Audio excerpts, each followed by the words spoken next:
وأقول في هذا الحادث الذي حصل قبل أسبوعين، هذه العين فقدت.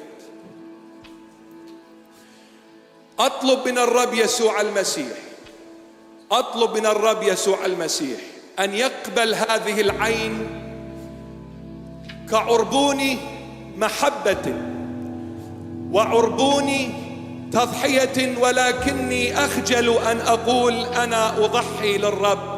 ما صنعه الرب على خشبة الصليب لا يوجد إنسان على الإطلاق أن يوفي ما صنعه الرب يسوع المسيح، ولكن أصلي يا يسوعي الغالي الحبيب أن تقبل بنعمتك وبمحبتك،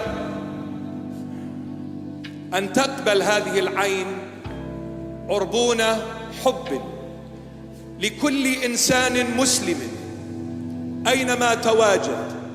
أنا أعطيك عيني يا حبيبي المسلم، إن لا تبصر فأنا أكون العين لك، ولتكون هذه العين كما نقولها في اللهجة الدارجة العراقية، حبيبي أنت، هاي العين تروح لك فدوة، هاي العين تروح لك فدوة حبيبي، هاي العين تروح لك فدوة يا الغالي.